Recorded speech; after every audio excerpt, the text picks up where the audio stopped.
আসসালামু আলাইকুম রহমতুল্লাহি বরকাত। প্রিয় দিনদার ইমানদার পরহেজগার মুত্তাকি মুমিন মুসলমান ভাই ও বোনেরা, আজকের আলোচনা হচ্ছে গুনাহ মাফ হওয়া প্রসঙ্গে। যারা গুনাহ করতে করতে জীবনটা শেষ করে ফেলেছেন প্রায়, তারা কিভাবে ক্ষমা পাবেন, তাও আবার শর্টকাট নিয়ম মেনে, সেটাই আজকের এই আলোচনায় আপনাকে আমি জানানোর চেষ্টা করব। দর্শক, আমাদের সমাজটাই হলো গুনাহের সমাজ, নেকির সমাজ বা ফেরেশতাদের মতো ভালো সমাজ আমাদের না। প্রতিটি সেক্টরে গুনাহ, যেখানে যাব সেখানেই গুনাহ। ফলে গুনাহ থেকে বাঁচার সম্ভাবনা খুবই অল্প। গুনাহ আমাদের হবেই। দেখুন, আমাদের ক্ষুধা লাগে, আমাদের খেতে হয়, কারণ আমাদের ক্ষুধা লাগে। এই ক্ষুধার মতোই গুনাহ করারও একটা ক্ষুধা আল্লাহ তাআলা আমাদের শরীরের মধ্যে ফিট করে দিয়েছেন। ফলে মানুষ হিসাবে স্বাভাবিকভাবেই আমরা গুনাহ করি। নেকির কাজ করি বা না করি, গুনাহ আমাদের করতেই হয়। নেকির কাজ করতে হলে কষ্ট করতে হয়, অনেক কিছু মজাহাদা করতে হয়, কিন্তু গুনাহ স্বভাবগত, এটা আমাদের দ্বারা হবেই। আবার দ্বিতীয়ত, মিস্টার শয়তান আমাদেরকে ধোঁকা দেয় তার সৈন্যবাহিনী নিয়ে। শয়তান আপনার সাথেও আছে, আমার সাথেও আছে, প্রত্যেকটা মানুষের সাথে শয়তান আছে। সে যদি এই জগতের বিখ্যাত বুজুর্গও হয়, তার সাথেও শয়তান আছে, তাকেও শয়তান প্রতিনিয়ত ধোঁকা দেওয়ার চেষ্টা করে। ফলে ভেতরগতভাবে তো আমরা গুনাহ করতে অভ্যস্ত, যেমন ক্ষুধাতে আমরা অভ্যস্ত, খাওয়া লাগবেই, এমনি আমাদের গুনাহেরও একটা ক্ষুধা আছে, গুনাহ আমরা করবই। দ্বিতীয়ত, শয়তান আমাদেরকে ধোঁকা দিচ্ছে। গুনাহ থেকে গুনাহের ক্ষুধাকে একটু কষ্ট মষ্ট করে সহ্য করতে চাইলেও শয়তান এসে আবার আমাদেরকে গুনাহে উদ্বুদ্ধ করে। গুনাহ শয়তানের ধোঁকার কারণে হয়ে যায়। আবার শয়তানের সাথে পেরে উঠলেও আমরা যে সকল সমাজে থাকি, যে সকল অফিস আদালত বা যে সকল পরিবেশে আমাদের দিন রাত অতিবাহিত করি, এই সকল জায়গাগুলো গুনাহ দ্বারা ভরপুর। ফলে আপনি ডানে গেলেও গুনাহের পরিস্থিতির শিকার, বামে সামনে পিছনে সব দিকেই গুনাহ, কোথায় যাবেন? তার মানে হলো, আপনার বয়স যদি এখন হয় 50 বছর, এই 50 বছরেই আপনি কোনো না কোনো গুনাহে জড়িত হয়েছেন। গুনাহ করতে করতে করতে করতে এখন একটা বিশাল গুনাহের অঙ্ক হয়ে গিয়েছে। আমাকে একবার একজন ফোন করে বলেছিলেন যে, হুজুর, আমার বয়স তো 60 বছর হয়ে গিয়েছে। আমি তো 60 বছরের মতোই হয়তো বলেছিলেন, 60-65 বছরের মতো। তিনি বললেন যে, হুজুর, আমি আত্মীয়াতু পারি না। 60 বছরের একজন আল্লাহর বান্দা বা বান্দি, তিনি এখনও আত্তাহিয়াতু শিখতে পারেননি। তার মানে কি, তার এই 60 বছরের কোনো নামাজই আল্লাহ তাআলার কাছে গ্রহণযোগ্যতা পায়নি। কারণ আমরা জানি, নামাজ কবুল হওয়ার জন্য আত্তাহিয়াতু অবশ্যই শিখতে হবে, পড়তে হবে নামাজে, ঠিক না? আত্তাহিয়াতু ছাড়া তো নামাজ হবে না। আত্তাহিয়াতু অর্ধেক পড়লেন, অর্ধেক ছাড়লেন, তাহলেও হবে না, পুরোটা পড়তে হবে আত্তাহিয়াতু। তো এই ভদ্রলোক আমাকে বললেন যে, আমি আত্তাহিয়াতু এখনও শিখতেই পারি না, আমি আত্তাহিয়াতুই পারি না, আমি নামাজই ঠিকঠাক মতো পড়তাম না, এখন ধরেছি নামাজ। তো আমি তাকে আশ্বস্ত করলাম, কোনো সমস্যা না, কোনো ব্যাপার না, আল্লাহ গফুর, আল্লাহ গফফার, তিনি ক্ষমা করে দিবেন। আপনি এখন থেকে চেষ্টা করেন শিখতে, সঠিকভাবে নামাজ পড়তে, আল্লাহ তাআলা ক্ষমা করে দিবেন। তো এই লোকটাকে যদি আমি বলতাম যে, না, আপনি 60 বছরে এখনও আত্মীয়াতই শিখতে পারেন না, আপনার 60 বছরের নামাজই তো হয়নি, যেটা মাঝে মধ্যে পড়েছেন সেটাও তো হয়নি, কিভাবে আপনি আল্লাহ তাআলার কাছে ক্ষমা পাওয়ার আশা রাখেন? তো এটা অনেক কষ্টের কথা হতো। আর এটা আল্লাহ তাআলার কথাও না, এটা আল্লাহ তাআলা অপছন্দ করেন। আল্লাহ তাআলার কথা হচ্ছে, বান্দা, কোনো ব্যাপার না, তোর গুনাহ যত বড় হোক, তুই আমার কাছে আয়, ক্ষমা চা, সব মাফ করে দেব। এ কারণে আপনার গুনাহের পরিধি যতই হোক, আপনি ৭০ বছর ৫০ বছর হায়াত পেয়েছেন, আপনি মসজিদের ধারে কাছেও যাননি, নামাজ পড়ার নিয়মই শেখেননি এতদিন, আমি বলবো ভাই কোনো ব্যাপার না, আপনি এখন থেকে চেষ্টা করুন। এখন থেকে মানে আমার এই ভিডিওটি দেখতেছেন এই এখন থেকেই দুনিয়ার লোভ লালসা মায়া মহাব্বত গুনাহ ছেড়ে দেন এবং আল্লাহকে পাওয়ার চেষ্টা করেন। বিশ্বাস করেন, আপনাকে আল্লাহ তাআলা তো জান্নাত দিবেনই, তাও আবার বিনা হিসাবে দিবেন, বিনা হিসাবে। আপনি যে 60 বছর নামাজই পড়েন না, এটা আল্লাহ তাআলা আপনাকে জিজ্ঞাসাই করবেন না। তবে এখন থেকে আপনাকে ওইভাবে চলতে হবে, ওইভাবে আপনাকে সামনের জীবনটা পাড়ি দিতে হবে।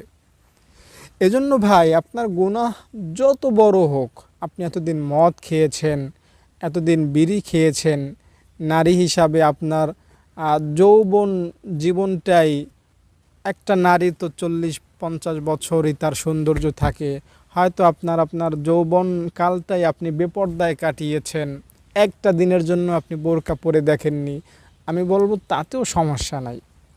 আপনি এখন বুঝতে শিখেছেন, এখন ভালো হওয়ার চেষ্টা করেন। আপনাকে আল্লাহ তাআলা কাল মাফ করবেন না, বরং এখনই মাফ করবেন। আল্লাহ তাআলার ক্ষমার সিস্টেমটা এমন না যে আপনি আল্লাহ তাআলার কাছে মাপ চাইলেন, ফেরেশতা এই মাপের একটা আবেদনপত্র লিখলো আপনার নামে, এরপরে আল্লাহ তাআলার আদালতে জমা দিয়ে রাখলো, আল্লাহ তাআলা আপনার এই আবেদনটা 1 বছর পরে দেখলেন, এরপরে আল্লাহ তাআলা সাইন করে দিলেন, এরপরে 6 মাস পর এটা মাফ হবে। এমন লম্বা প্রসেসিংয়ে আল্লাহ তাআলা কোনো বান্দাকে ক্ষমা করেন না, বরং আল্লাহ তাআলা ক্ষমার যে প্রসেসটা আছে সেটা একদম সিম্পল, একদম শর্টকাট। সেটা কি, আপনি এখন 11টা বাজে, রাত্র 11টা বাজে, বললেন আল্লাহ আমি সব ধরনের গুনাহ ছেড়ে দেওয়ার অঙ্গীকার করছি, এখন থেকে আমি ভালো কাজ করব, নামাজ রোজা ধরব, পর্দা করব, খারাপ কাজ করব না। তাহলে 11টা, বিশ্বাস করেন ওই আল্লাহকে সাক্ষী রেখে বলছি, 11টা 1 মিনিট বাজার আগে আপনার সারা জীবনের সব পাপ মাফ হবে, আল্লাহ তাআলা সব পাপ ক্ষমা করে দিবেন। আমি তো 1 মিনিট বললাম, আল্লাহ তাআলা মাফ করতে 1 মিনিটও সময় নেন না, 1 মিলি সেকেন্ডও সময় নেবেন না আল্লাহ তাআলা আপনাকে ক্ষমা করতে। আপনার গুনাহ যতই হোক কোনো ব্যাপার না আল্লাহ তাআলার কাছে এগুলো। তবে যেটা ব্যাপার বা যেটা আপনার থেকে আল্লাহ তাআলা কামনা করেন সেটা হচ্ছে, বান্দা তুই তো এতদিন গুনাহ করেছিস, এখন নিজের ভুলটা বুঝতে পেরেছিস, তাই তোর কাছে আমার একটা দাবি হলো, তুই আর গুনাহে জড়িত হবি না, নতুন গুনাহে জড়িত হবি না, তাহলেই দেখবি আমি তোকে বিনা হিসাবে জান্নাত দিয়ে দেব। আল্লাহ তাআলা জান্নাত যাদেরকে কোনো প্রকার হিসাব ছাড়াই, মানে বিনা হিসাবে জান্নাত দিবেন। বিনা হিসাবে জান্নাত দেওয়ার অর্থ কি, আমি একটু আপনাকে সহজে মর্ম অর্থ বলি। আপনি মরলেন, কবরে গেলেন, হাসরের ময়দানে উঠলেন, তো সেখানে দেখবেন আল্লাহ তাআলা কাউকে বলতেছেন, বান্দা তোর তো 40 বছর হায়াতের মধ্যে দেখতেছি সুদ খেয়েছিস। আবার আরেকজনকে বলবে, বান্দা তুই তো কোনো দিন পর্দা করিসনি। আবার আরেকজনকে দেখবেন আল্লাহ তাআলা জিজ্ঞাসা করতেছেন, বান্দা তোর আমল নামায় তো কি বলে নামাজের গুনাহ আছে, বেপর্দার গুনাহ আছে, চুরির গুনাহ আছে। এরপরে আরেকজনকে বলবেন, আল্লাহ তুই তো আমার নেয়ামতের শুকরিয়া আদায় করিসনি। আরেকজনকে আল্লাহ তাআলা প্রশ্ন করবেন, বান্দা তুই কি রোজা রেখেছিলি। আরেকজনকে দেখবেন আল্লাহ তাআলা জিজ্ঞাসা করতেছেন, বান্দা তুই কি অহংকার থেকে দূরে থেকেছিলি। এইভাবে এক একজনকে আল্লাহ তাআলা এক এক প্রশ্ন করবেন। এটা হচ্ছে হিসাব, আল্লাহ তাআলা হিসাব নেবেন। আর যার থেকে আল্লাহ তাআলা হিসাব নিতে চাইবেন, বাহ্যিকভাবে তার হিসাব দেওয়ার কোনো ক্ষমতা থাকবে না, সে জাহান্নামে চলে যাবে। আর আল্লাহ তাআলা আপনাকে কোনো হিসাব জিজ্ঞাসা করবেন না, আল্লাহ তাআলা আপনার থেকে কোনো প্রশ্নই করবেন না, বান্দা এই গুনাহটা কেন করেছিলি, বান্দা এই নামাজটা কেন পড়িসনি, বান্দা তুই অমুক রোজাটা কেন রাখিসনি। এই ধরনের কোনো প্রশ্ন আল্লাহ তাআলা করবেন না। আল্লাহ তাআলা বিনা হিসাবে জান্নাত দিবেন। নবী রাসূলদেরকে আল্লাহ তাআলা বিনা হিসাবে জান্নাত দিবেন। শহীদদেরকে আল্লাহ তাআলা বিনা হিসাবে জান্নাত দিবেন। এরপরে আরেক শ্রেণীর মানুষ হলো যারা তাওবা করে মরেছে, নতুন কোনো গুনাহ করেনি। মানে আপনার বয়স এখন ধরেন 70 বছর, কথার কথা 70 বছর। 70 বছর বয়সে আপনি শুধু গুনাহ আর গুনাহ করেছেন, গুনাহ আর গুনাহ করেছেন। 70 বছরে একটা দিনও আল্লাহকে সেজদা দেননি, নামাজ পড়েননি, হিংসা অহংকার করেছেন। 70 বছরে আপনি কোনো বছরই রমজানের রোজা রাখেননি, হজ করেননি, অনেক টাকা পয়সা থাকা সত্ত্বেও জাকাত দেননি। এমন কোনো ইসলামের গুনাহ নাই যেটা আপনি করেননি। সব ধরনের গুনাহ আপনি 70 বছর করেছেন। কিন্তু 70 বছর বয়সে এসে আপনার মনে আল্লাহ তাআলার ভয় জাগ্রত হলো যে আমাকে তো মরতে হবে, আমি তো অনেক গুনাহ করেছি, আল্লাহ তাআলা তো আমাকে অনেক বড় শাস্তি দেবেন, আমি কি করতে পারি। তো আপনি এই ধরনের চিন্তা ভাবনায় আপনি সাথে সাথে আল্লাহ তাআলার কাছে মাপ চেয়ে নিলেন, আল্লাহ আমাকে মাফ করে দাও, আমি আগামী জীবনে আর গুনাহ করব না। এই যে একটা তওবা আপনি করলেন, এই তওবার উপরে যদি আপনি মরণ পর্যন্ত অটল অবিচল থাকতে পারেন, তাহলেই আল্লাহ তাআলা আপনাকে বিনা হিসাবে জান্নাতের মেহমান বানাবেন, বিনা হিসাবে জান্নাত দান করবেন। 70 বছরে যে কত আকাম কুকাম করেছেন ওগুলো আল্লাহ তাআলা আপনাকে জিজ্ঞাসাই করবেন না। তাই ক্ষমা চান, ক্ষমা চাওয়ার অভ্যাস নিজের মধ্যে আনার চেষ্টা করুন, ইনশাআল্লাহ সফল হবেন, কামিয়াবি হবেন। দর্শক, আল্লাহ তাআলা বান্দাকে ক্ষমা করতে ভালোবাসেন, আর বান্দা গুনাহ করতে ভালোবাসে। আমরা গুনাহ করতে যতটা বেশি পছন্দ করি, আল্লাহ তাআলা আমাদেরকে ক্ষমা করতে তার চেয়ে বেশি বা হাজার কোটি গুণ বেশি পছন্দ করেন, ভালোবাসেন। তাই আপনার গুনাহ হয়ে গেলে যখন আপনি আল্লাহ তাআলার কাছে ক্ষমা চান, তো আল্লাহ তাআলা অনেক খুশি হন। আল্লাহ তাআলা খুশি হয়ে আপনাকে তো ক্ষমা করেনি, পাশাপাশি আল্লাহ তাআলা খুশি হয়ে আপনার গুনাহগুলোকে নেকি দ্বারা পরিবর্তন করে সেই নেকিগুলো আপনাকে দিয়ে দেন। এজন্য আপনি আল্লাহ তাআলার কাছে খাঁটিভাবে তাওবা করতে শিখুন, তাওবা করতে চেষ্টা করুন।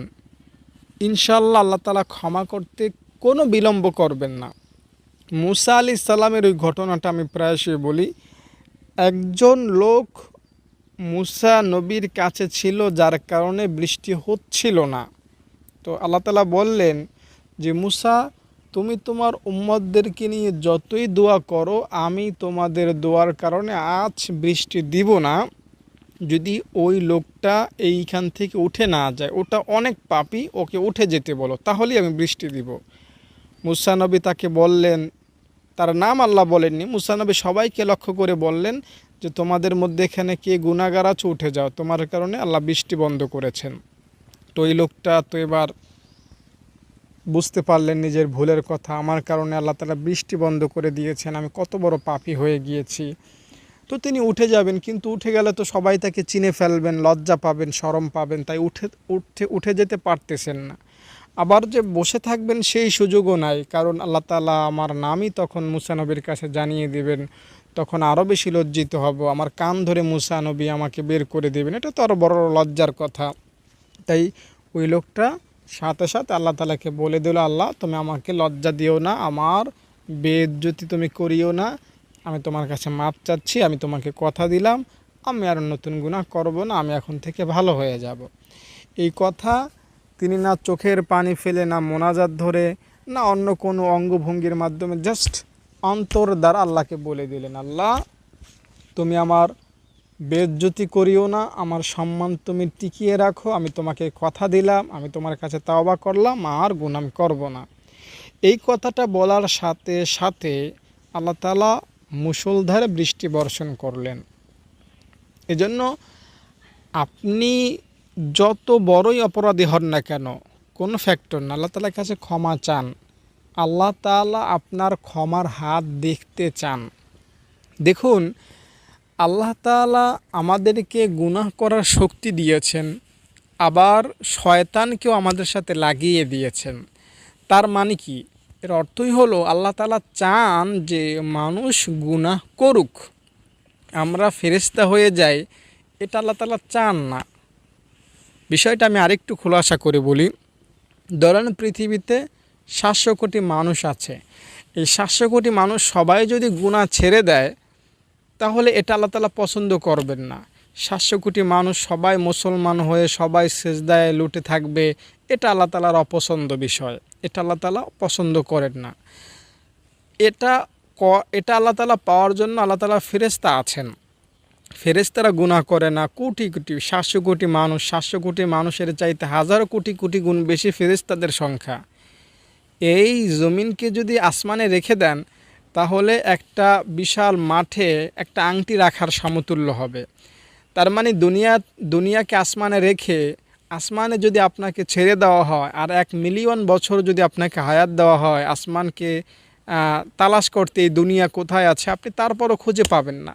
আসমানটা এত বড়, এত বড় আসমান, অথচ ফেরেশতাদের এত আধিক্য বা ফেরেশতারা সংখ্যা এত বেশি যে এতটুকু পরিমাণ, এই জায়গাটুকু পরিমাণ আসমানে ফাঁকা নাই।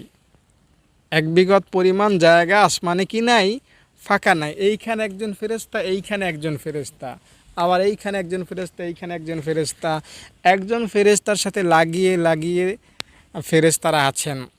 এবং তারা কেউ কোরআন তেলাওয়াতে, কেউ জিকিরে, কেউ সেজদায়, কেউ রুকুতে, কেউ নামাজে, কেউ তাসবিহতে, কেউ আল্লাহর স্মরণে, এভাবে আছেন।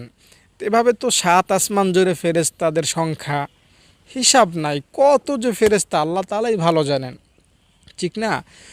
তো এত এত ফেরেশতা আছেন আল্লাহ তাআলার গুণ কীর্তন গাওয়ার জন্য, আল্লাহ তাআলার শান মান বর্ণনা করার জন্য। তো আল্লাহ তাআলা ফেরেশতাদের জন্য যথেষ্ট, মানে ফেরেশতাদের এই আমল আল্লাহ তাআলা যথেষ্ট আল্লাহ তাআলার গুণ কীর্তন গাওয়ার জন্য। এছাড়াও মাখলুকাত আছে। তো আল্লাহ তাআলার কাছে যেটা বেশি পছন্দনীয় সেটা হলো আল্লাহ তাআলা চান যে মানুষ থেকে আল্লাহ তাআলা যেটা চান সেটা হচ্ছে আল্লাহ তাআলা চান যে বান্দা তোমরা গুনাহ করবা, এরপরে আমার কাছে মাপ চাইবা, তাহলে আমি তোমাকে ক্ষমা করব, তোমাকে ভালোবাসবো। এটা হাদিসের কথা বললাম। সবাই যদি, হাদিস এটা বলা আছে, সবাই যদি ভালো হয়ে যায়, নেককার হয়ে যায়, আব্দুল কাদের জিলানীর মতো হয়ে যায়, তাহলে আল্লাহ তাআলা এই জাতিকে, দুনিয়ার মানুষকে খতম করে দিতেন, ধ্বংস করে দিতেন। আবার নতুন এক সম্প্রদায়, নতুন এক জনগোষ্ঠী আল্লাহ তাআলা এই দুনিয়ায় পাঠাতেন, যারা গুনাহ করত, গুনাহ করার পরে আল্লাহ তাআলার কাছে মাপ চাইতো। তো এটা হচ্ছে আল্লাহ তাআলার কাছে ভীষণ পছন্দের বিষয়। তাই আপনি এটা ভাববেন না যে আমি তো অনেক গুনাহ করে ফেলেছি, আমাকে কি আল্লাহ তাআলা ক্ষমা করবেন। বিষয়টা হলো আপনার গুনাহ যত বেশি আল্লাহ তাআলা ক্ষমা করতেও তত বেশি স্বাচ্ছন্দ্য বোধ করেন আমার মনে হয়। তাই আপনি কোনো টেনশন নেবেন না, আপনি জাস্ট আল্লাহ তাআলাকে বলেন যে আল্লাহ আমি এখন থেকে ভালো হয়ে যাব, তাহলেই আল্লাহ তাআলা আপনাকে ক্ষমা করে দিবেন।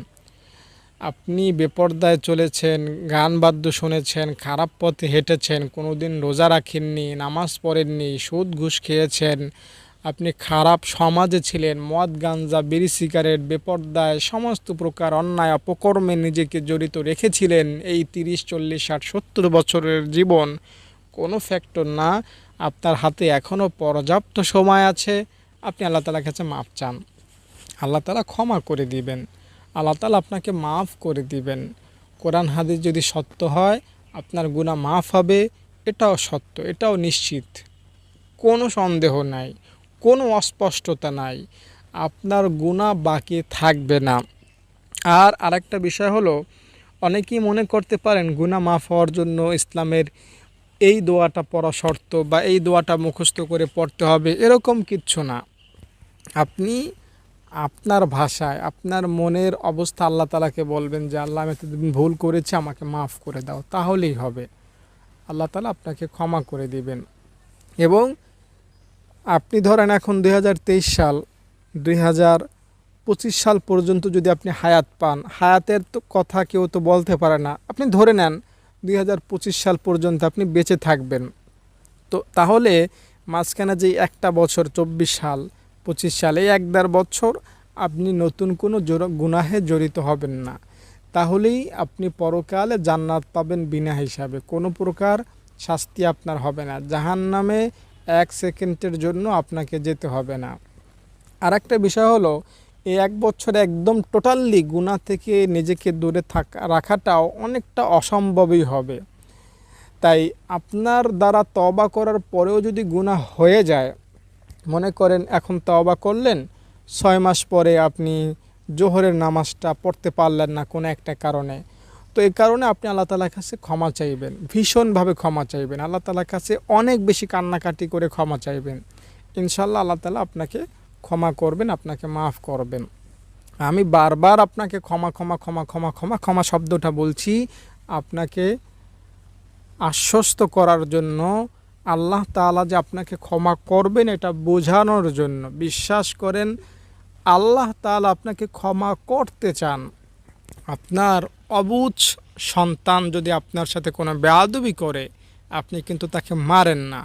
আপনার অবুঝ সন্তান 2, 3, 4 মাসের একটা সন্তান যদি আপনার লক্ষ কোটি টাকার সম্পদ নষ্ট করে ফেলে, আপনি কিন্তু তাকে বঞ্চিত করেন না বা তাকে এক জায়গায় ফেলে রেখে আসেন না, বরং তাকে বুকে আগলে রাখেন। তো আমরা কেমন যেন আল্লাহ তাআলার কাছে অবুঝ বান্দার মতো, আমরা অবুঝের মতো গুনাহ করি। আমরা জান্নাত দেখি না, জাহান্নামও দেখি নাই, আল্লাহকেও দেখি নাই, আমাদের নবী মুহাম্মদ সাল্লাল্লাহু আলাইহি সাল্লামকেও আমরা দেখি নাই, না দেখে আমরা বিশ্বাস করলাম। এটাই মূলত জান্নাত পাওয়ার জন্য যথেষ্ট, তবে জাহান্নামের শাস্তি থেকে বাঁচার জন্য যথেষ্ট না। আপনি এগুলো বিশ্বাস করতেছেন, পাশাপাশি যদি আপনি আল্লাহ তাআলার কাছে মাঝে মাঝে মাপ চান, তো এটা আল্লাহ তাআলা অনেক বেশি ভালোভাবে নেবেন এবং আল্লাহ তাআলা আপনাকে মাফ করে দিবেন। আর যারা বিশেষ কোনো দোয়া দরুদ আমল ওজিফাতে অভ্যস্ত গুনাহ মাফের জন্য, তারা সে সকল আমলে অভ্যস্ত থাকার চেষ্টা করবেন মৃত্যু পর্যন্ত। গুনাহ থেকে মাফ হওয়ার আমল যেমন লা ইলাহা ইল্লাল্লাহ প্রতিদিন সকালে 100 বার পড়া, বিকেলে 100 বার পড়া, আবার লা হাওলা ওয়ালা কুওয়াতা ইল্লা বিল্লাহ সকালে 100 বার পড়া, বিকেলে 100 বার পড়া। এছাড়াও আস্তাগফিরুল্লাহ নামাজের পরে 3 বার করে পড়া, 5 ওয়াক্ত নামাজের পরে 3×5 = 15 বার পড়া, আয়াতুল কুরসি 5 ওয়াক্ত নামাজের পরে 5 বার পড়া, তাহলেও আপনার সারা জীবনের গুনাহ মাফ হবে। এছাড়াও গুনাহ মাফের নিয়ত করে 2 রাকাত তাওবার নামাজ পড়া। এছাড়াও গুনাহ মাফের জন্য রয়েছে দান সদকার একটা অপশন। যদি আপনি টাকা পয়সা দান করেন, তাহলেও আপনার গুনাহ আল্লাহ তাআলা মিটিয়ে দিবেন, ক্ষমা করে দিবেন। এছাড়াও যদি আপনি এই জুমার নামাজ পড়েন, পরের জুমার নামাজও পড়েন, তাহলে 7 দিনের গুনাহ মাফ হয়ে যাবে। যদি এই রমজানের রোজা রাখেন, পরের রমজানের রোজা রাখেন, সারা বছরের গুনাহ মাফ হবে। আপনি ধরেন 2015 সালে একটা উমরা করেছেন, এরপরে আপনি নিয়ত করতেছেন এই 2024 সালে একটা উমরা করবেন বা 25 সালে একটা উমরা করবেন, তাহলে মাঝখানের 10 বছরের যত গুনাহ হয়েছে সব গুনাহ মাফ হয়ে যাবে। এভাবে গুনাহ ক্ষমা হওয়ার হাজারো মেথড পদ্ধতি ইসলামে আছে, আপনি সেগুলো অবলম্বন করেন। আমি আপনাকে একটা মেসেজ এই ভিডিওর মধ্যে বলেছিলাম, সেটা হলো যে আল্লাহ তাআলা গুনাহ ক্ষমা করতে 1 সেকেন্ড সময়ও নেন না। এই কথাটা আপনি মাথায় রাখবেন। আপনি যদি এখন ক্ষমা চান, এখনই আল্লাহ তাআলা আপনাকে ক্ষমা করবেন। তবে হলো শর্ত হলো আপনি নতুন কোনো গুনাহে জড়িত হতে পারবেন না। এই কথাটা আপনি মাথায় রাখবেন। আপনি আল্লাহ তাআলার সাথে গেম খেলবেন না, বারবার আল্লাহ তাআলাকে ধোঁকা দিবেন না। আপনি আজকে তওবা করতেছেন, আবার কালকে গুনাহ করতেছেন, আবার পরশু তওবা করতেছেন। যদিও ইসলাম এটা সমর্থন করে, এমনকি একই দিনে আপনি 70 বারও যদি তওবা করেন, আবার 70 বার গুনাহ করেন, তবুও আল্লাহ তাআলার কাছে কোনোটা ব্যাপার না। আল্লাহ তাআলা আপনার 70 বারের প্রতারণাকেও বা ধোঁকাবাজিকেও ক্ষমা সুন্দর দৃষ্টিতে দেখবেন, আল্লাহ তাআলা আপনাকে ক্ষমা করবেন। মানে হলো আপনি আজকে ধরেন সকালে ফজর নামাজ পড়েন না, সকাল 6টা আল্লাহ তাআলার কাছে মাফ চাইলেন, আল্লাহ নামাজটা পড়তে পারিনি, কাজা করে নিলাম, মাফ করে দাও, আল্লাহ মাফ করে দিবেন। এরপরে 6:30 বাজে আপনি সুদের কারবারি করলেন, 7টা বাজে ক্ষমা চাইলেন, আল্লাহ মাফ করে দিবেন। আবার 8:30 বাজে আপনি মিথ্যা বললেন, 9টা বাজে ক্ষমা চাইলেন, আল্লাহ মিথ্যা বলেছি মাফ করে দাও, আল্লাহ মাফ করে দিবেন। আবার 9:30 বাজে আপনি নাটক সিনেমা দেখলেন, 10টা বাজে ক্ষমা চাইলেন, আল্লাহ মাফ করে দিবেন। আবার 11টা বাজে আপনি কোনো বেপরদায় জড়িত হলেন, 12:30টার সময় মাপ চাইলেন, আল্লাহ মাফ করে দিবেন। আবার জোহরের সময় 1:30 বাজে নামাজই পড়লেন না, 2টা বাজে কাজা করে মাপ চেয়ে নিলেন, আল্লাহ তাআলা মাফ করে দিবেন। কথার কথা বললাম। এরপরে 3:30 বাজে আবার কোনো নতুন গুনাহে জড়িত হলেন, সেটা গীবত হতে পারে, অহংকার বা হিংসার মতো কোনো গুনাহ হতে পারে। আসরের সময় মাপ চাইলেন, আল্লাহ মাফ করে দিবেন। আবার মাগরিবের সময় নামাজ পড়লেন না, এশারের সময় সেটা কাজা করে মাপ চাইলেন, আল্লাহ মাফ করে দিবেন। এভাবে একই দিনে আল্লাহ তাআলার কাছে যদি আপনি 70 বার কথা দিয়ে কথা না রাখেন, তবুও ইসলামের একটা মূল নীতি হলো আল্লাহ তাআলার অশেষ দয়া হলো যে আল্লাহ তাআলা আপনাকে ক্ষমা করবেন। এটা একই দিনে 70 বার হলে। আর প্রতিদিনই যদি আপনি এভাবে করে যান, তবুও আল্লাহ তাআলা ক্ষমা করবেন। তবে আপনি আপনার বিবেকের উপর প্রশ্ন রাখবেন যে আমি বারবার আল্লাহ তাআলাকে ধোঁকা দিচ্ছি, বারবার আল্লাহ তাআলার সাথে কথা দিয়ে কথা রাখতে পারতেছি না, তো এটা কি আমার জন্য ভালো হবে? আপনি আপনার বন্ধুকে বললেন, বন্ধু আমি কিন্তু সকাল 10টা বাজে বাজারে আসবো তোমার সাথে দেখা করতে, আপনি গেলেন 12টা বাজে। এভাবে যদি আপনি বন্ধুর সাথে প্রতিনিয়তই ধোঁকাবাজি করেন, প্রতিনিয়তই কথা দিয়ে কথা না রাখেন, এই বন্ধু কিন্তু আপনাকে ভরসা করবে না। তো আল্লাহ তাআলার সাথেও আপনি কথা দিয়ে যদি কথা না রাখেন, এটা বাহ্যিকভাবে মানুষের দিমাগ বা বুদ্ধি বলে যেটা ঠিক না, কিন্তু আল্লাহ তাআলা এই জিনিসটাকেও অ্যাকসেপ্ট বা গ্রহণ করেন। আল্লাহ তাআলা আপনার ধোঁকাবাজিকেও আল্লাহ তাআলা ক্ষমা করে দিবেন। যত ধরনেরই গুনাহ আপনি করেন না কেন, সেটাও আল্লাহ তাআলা ক্ষমা করবেন। তবে আপনি এটা করতে যাবেন না, এটা করতে যাবেন না। আমি জাস্ট এই ভিডিওর মধ্যে আপনাকে আল্লাহ তাআলার রহমতের কথা প্রসঙ্গে কিছু কথা বললাম, যে আল্লাহ তাআলা ক্ষমা চাইলেই, আল্লাহ তাআলার কাছে ক্ষমা চাইলেই ক্ষমা পাওয়া যায়। তাই আপনি এখন এই মুহূর্তে ক্ষমা চান, ক্ষমা চেয়ে নিজের জীবনটা বদলানোর চেষ্টা করুন। আপনি গুনাহ প্রসঙ্গে বা আপনি যেই গুনাহ করেছেন সেই গুনাহ সম্পর্কে যদি আরও বেশি জানতে চান, আমাকে ফোন করতে পারেন, আমি আপনাকে বিষয়টা জানিয়ে দেব কিভাবে ক্ষমা চাইবেন। কেউ আছেন অনেক জেনা করেছেন, একজন আমাকে ফোন করেছিলেন একবার, আমি তো অনেক জেনা করেছি, কিভাবে ক্ষমা পাবো, আমি তাকে বলে দিয়েছিলাম। আবার কেউ সুদের কারবারি করেন, কেউ সারা জীবনে নামাজই পড়েন নাই, রোজাই রাখেন নাই। তো বিভিন্ন জনের বিভিন্ন প্রকারের গুনাহ থাকতে পারে। তো আপনারা যারা এখনও ক্ষমার বিষয়টা ক্লিয়ার না, আপনারা আমাকে ফোন করবেন, আমি আপনাদেরকে বলে দেওয়ার চেষ্টা করব। আর আপনি যদি আমার মাদ্রাসায় দান করতে চান, আমাকে ফোন করবেন। ভালো থাকেন, নিরাপদে থাকেন। আসসালামু আলাইকুম।